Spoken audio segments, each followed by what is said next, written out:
Hello students, good morning. Class UKG, subject Hindi है, page number 45। हम लोगों ने इसके पिछले कक्षा में अनुस्वार के बारे में पढ़ा था। अनुस्वार अंग, जिसमें अंग मतलब न का उच्चारण आ रहा था, जिसमें न का उच्चारण आ रहा था। इससे ये मतलब प्रूफ होता है कि इसमें न कहीं ना कहीं उच्चारित हो रहा था, और हम लोग किसी भी चीज़ को उच्चारण कर रहे थे तो डंडा मतलब एन आ रहा था, उच्चारित होता। डंडा, पंखा मतलब किसी प्रकार का न आ रहा था, उच्चारित हो रहा था। लेकिन यहाँ पे हम पढ़ेंगे आज अनुनासिक, जिसमें यहाँ पे चंद्र बिंदु इसे भी बोला जाता है, जहाँ पे चांद की तरह यहाँ पे ऐसे हमें चांद बना देना है और एक बिंदु दे देना है, तो उसे चंद्र बिंदु भी बोला जाता है। इसे अनुनासिक भी बोला जाता है। इसे नाक से उच्चारित किया जाता है, इसीलिए नासिक बोला जाता है। तो यहाँ पे उसी का उच्चारण हम लोग पढ़ेंगे शब्दों में या फिर वाक्यों में, ठीक है। तो यहाँ पे देखिए, फर्स्ट में आपको लिखा है बड़ा ऊ है और ट है, उट। लेकिन हम लोग ऊट नहीं पढ़ते, इसे ऊंट पढ़ते हैं। नाक से आप पढ़िएगा तो यहाँ पे इसे ऊंट बोला जाता है, क्योंकि यहाँ पे चंद्र बिंदु लगा है, तो इसे नाक से उच्चारित किया जाता है। तो इसे हम ऊंट बोलेंगे, ऊंट, ठीक है। फिर यहाँ पे प में आकार है पा, क्योंकि आकार इसमें दिया है। फिर व है पाव, लेकिन हम इसे पाव सिर्फ नहीं बोलेंगे, इसे पाँव बोलेंगे, क्योंकि हमें इसे नाक से उच्चारित करना है, क्योंकि यहाँ पे चंद्र बिंदु प पे लगा है, इसलिए पाँव। फिर नेक्स्ट है हमारा ब में आकर बांसुरी, बांसुरी, बांसुरी नहीं बांसुरी, नाक से बोलेंगे बांसुरी, ओके। फिर यहाँ पे नेक्स्ट है गाँव, गाँव नहीं गाँव, देखिए यहाँ पे गाँव नहीं बोला जाता, गाँव ऐसे नहीं बोला जाता है, गाँव गाँव बोला जाता है, ओके। अंगीठी, ठीक है, अंगीठी। चांद, इसमें भी न आता है, लेकिन चांद ऐसा बोलता है, चांद नहीं बोला जाता है। अनुस्वार की तरह चांद नहीं बोला जाता है, इसे चांद बोला जाता है, ओके ना। इसमें नासिक मतलब नाक का यूज़ होता है। फिर यहाँ पे देखिए आंवला, ओके। फिर सांवला, फिर कांटा।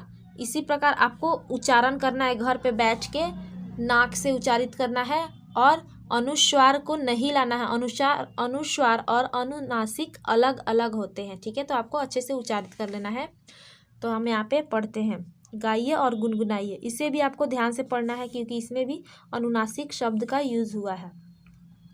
एक था गांव, एक गांव था, उसके आंगन में, यहाँ पे आंगन जैसे है उसी प्रकार यहाँ पे अंगीठी है, तो जिसमें अनुनासिक लगा है, इस प्रकार चंद्र बिंदु लगा है, इसलिए इसे आंगन पढ़ेंगे।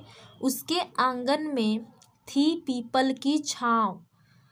एक था गांव, उसके आंगन में थी पीपल की छाँव।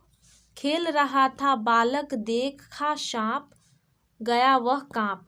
देखिए यहाँ पे एक था गांव, उसके आंगन में थी पीपल की छाँव, मतलब एक गांव था और उसके गांव के आंगन में जो थी एक पीपल की छाँव थी, मतलब पीपल थे और पीपल के पत्ते थे बहुत सारे, तो छाया देते थे, ठीक है। तो इसीलिए पीपल की थी छाँव। खेल रहा था बालक, देखा सांप। एक लड़का वहीं पे खेल रहा था, तो उसने क्या देखा? सांप। यहाँ पे अच्छे से उच्चारित कीजिएगा, सांप, ओके।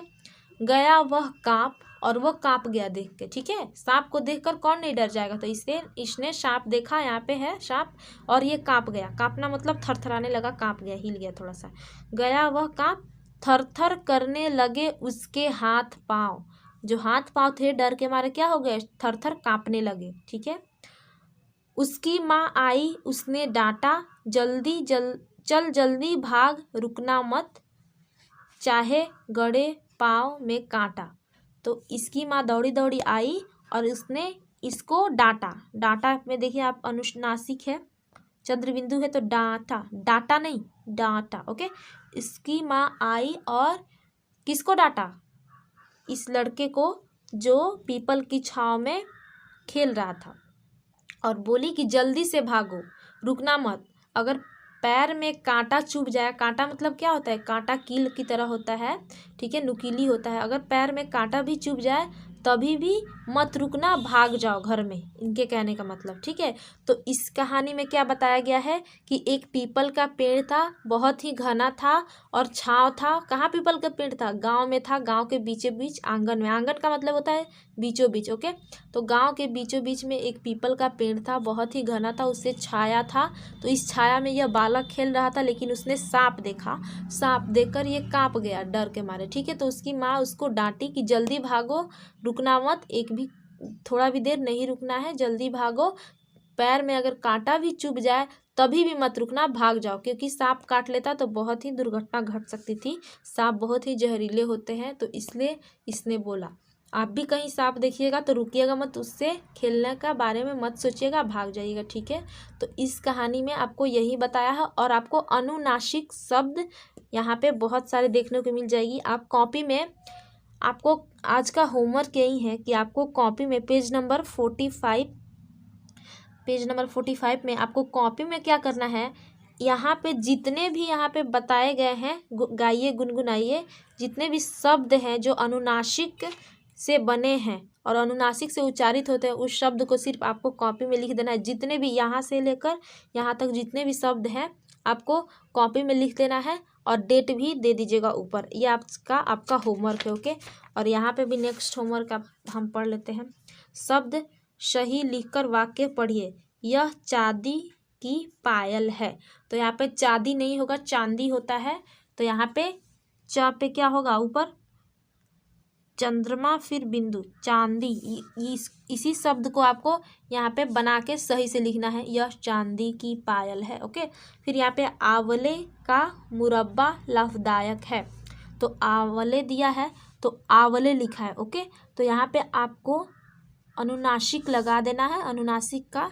उसके बाद आपको पढ़ना है आंवले का मुरब्बा लाभदायक है, और इसे आपको अच्छे से लिख लेना है। ठीक है, फिर हमारे देश में अनेक नदियां हैं। तो यहाँ में आपको अनुनासिक लगाना है। आजकल महंगाई बढ़ गई है। महंगाई, देखिए आपको महंगाई याद आ रही है तो यहाँ पे ह पे लगेगा। वह अंगड़ाई, अंग अ पे आ रहा है तो अनुनासिक अ पे, अंगड़ाई लेकर उठा। ओके, अनुनासिक लगाना है, बिंदु नहीं लगाना है। ओके, अनुनासिक ऐसे करके लगाना है। ओके, मूंगफली करारी है तो यहाँ पे मूंग पे लगाना है, मुंह पे। ठीक है, ये आपको अच्छे से बना लेना है। फिर यहाँ पे देखिए, कविता में से अंग की मात्रा वाले सभी शब्दों को छांटकर यहाँ लिखिए। यहाँ पे क्वेश्चन दे दिया गया है, मैंने जो क्वेश्चन दिया है वो क्वेश्चन यहाँ पे दे दिया गया है। ठीक है, इस प्रकार का जितने भी अनुनासिक शब्द है उसको आपको यहाँ पे लिख लेना है। तो यही आपको बना लेना है दोनों। आपका आज का यही होमवर्क है। ओके।